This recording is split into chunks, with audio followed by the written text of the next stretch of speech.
Oh, nerds. If I just load a brush load up with water, right? So this is number 6, so it holds a lot of water. And then I just pull a little bit of a tail out of my primary cyan over here on the palette, right? So I have this very thin color. You can tell because it's letting the palette color showing through more, but right. So now I'm loaded up with a ton of material, right? Because now all that paint has gone into the water. So I take a bunch of it off because I don't want all that water necessarily. I just want color. And that's the key, right? Is getting rid of enough moisture, but now I still have enough color to where I can do a nice fine glaze, but look at how I can do very thin lines with it and just cover evenly and consistently because it's not going to put a big old blob of water out on the area, right? And so now I can get nice, even, consistent coverage. Even with like the dimples and pits in my skin, there's not a lot of color buildup that's inconsistent, right? So that gives you the ability to do nice, consistent color with a glaze that you don't have to worry about. You can see it collects a little bit around the hair on my hand. That makes it a little bit darker, but that's very consistent. That's all because of controlling the amount of water. Now, the opacity and how colorful it is based on how you thin the paint. So again, if I go back and do a whole brush load of water, it's as full as it can be, and I pull out more paint now, so this is going to be more opaque, same amount of water on the brush, but more paint now, right? I still have too much material. This is going to be too much wetness to paint with. If I just start glazing with this, right, it's going to give me big splotchy. Notice how where I stop my brush stroke, I get more color, right? And it's darker here than it is across the brush stroke, darker up here. It becomes splotchy because there's too much wetness, so it lets the pigment go into weird places. So again, get rid of a lot of that, right? But now notice when I glaze with it, notice it's still darker, but now I get consistent output of paint, right? Every brush stroke gives me a very consistent or more consistent flow of paint. I get a little bit heavy-handed there in the middle, right? But now it's controlled better than down here because of the less amount of moisture. So it really is all 100% about how much moisture you have on your brush when glazing, and worry less about the opacity of the paint. I always say to pull less paint, keep it less opaque, and then get the moisture off the brush and glaze with it, because if you glaze with it like we had originally, right, where you're down in this kind of opacity, it's less intense of a blue. But what I can do with that is let that dry and then do another coat and get more intensity. I can layer it up, but I'm controlling it better this way so that I don't overdo it with color, right? Because the big fear with glazing for everybody, not just you, but me, Chris, anybody that's painting, the biggest fear with glazing is that you do it when you've already painted a lot of the model, right? Yesterday, we had already done a ton of steps on the skin, and then we put green on it, right? So the fear is always there because it's like, I already did all this work. Am I about to screw it up? If I put green over this cool skin tone that I got and it's not right, then I got to start all the way over, because you really do have to step back further than just that one step. You now have to recreate multiple steps that led to your base tones equaling what you were glazing over. So start thinner, meaning less opacity, and get rid of a bunch of the moisture on your brush. And the question that was raised earlier in stream was about how if you get rid of too much moisture, your brush is too dry and you don't get that stroke. So let's show you what that looks like.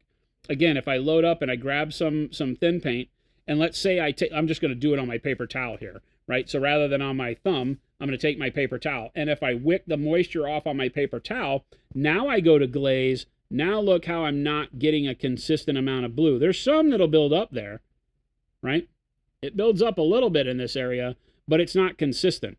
I've gone the opposite direction, where too much liquid gets me pigment built up in weird areas and it gets cloudy. Too little pigment makes it to where I can't get enough paint out to do the job I mean to do, right? So there's the balance. You have to figure out how much moisture to wick off, and that's why I use my thumb. I've never been able to, even with a ton of moisture on the brush, I've never been able to over wick the brush because my thumb doesn't soak it up. Right? It can only take off so much before my thumb is saturated. The rest of the moisture just keeps getting picked up by the brush. And now I can come over here, and now when I'm glazing, I get that even, consistent output of paint. So I don't know that I'm trying to teach you to use your thumb palette, but I kind of am. It's like the best substrate for doing this for glazing. But try out other things. Maybe one wipe on the paper towel works for you, but err on the side of going too translucent so that you can layer it back up and do multiple coats, rather than suffering the effect of having too much color on your first pass and ruining your underpainting, right? This is my layering style, not glazing. This is still thin enough to where I can get the bottom layer color to show through, but not so thin that I have to do multiple coats. So this is kind of what I tell you to avoid when glazing. If you're just trying to get a nuanced color or hue shift, you don't want to do this much paint. But when layering, and I know I'm going towards a brighter blue, then this is exactly what I want to do each time so that I can get more blue in one pass and not have to do 2 or 3 coverage coats across an area. This is just for efficiency. It's also very relevant to say that this is one of the most important techniques to use the adage where I say always paint from where you don't want the color to where you do. Make sure your brushstroke stays moving towards the color, not away from it. So my brightest area of the blue on this cuff wants to be right here. So don't start your brushstroke there, even though that might make sense to you. Start it away from that area and pull towards that area, and make every brushstroke go that same direction. Don't start here and push off and come back and squiggle around, because, you know, we always talk about how painting is like sweeping the floor. The pigment, the dirt, goes wherever the brush goes, wherever the broom goes. So if I push the dirt, the pigment this way, then most of the pigment ends up over here in the shadow where I don't want it. If I come back and move it back here, then I've grabbed it and moved it back here, and then I go back and I move it, and it starts being cloudy. Keep your brush strokes always moving in the same direction. So I touch back here in the shadow and I move out here towards the bright area. And that leaves all my pigment building up right here, right? It's actually forming a line. See that line? And then in order to not have that line, I then start over here and move right back into that line.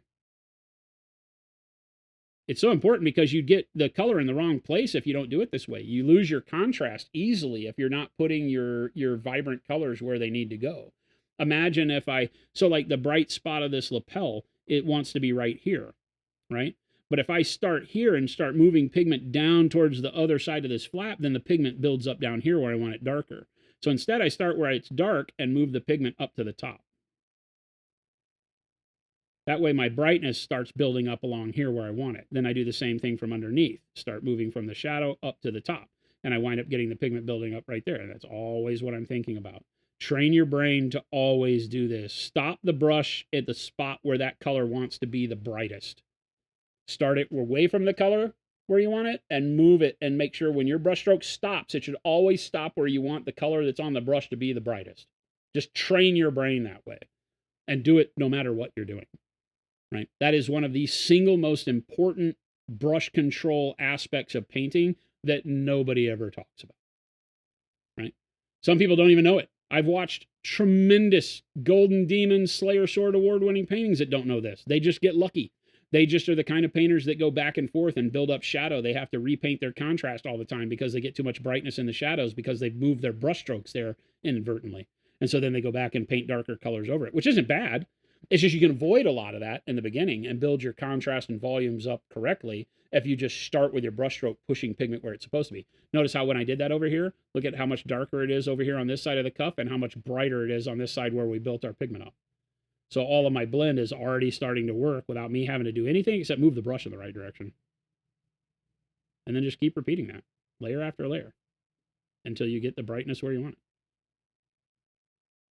If you watch the way I paint, this is 100% the way my brush is always moving.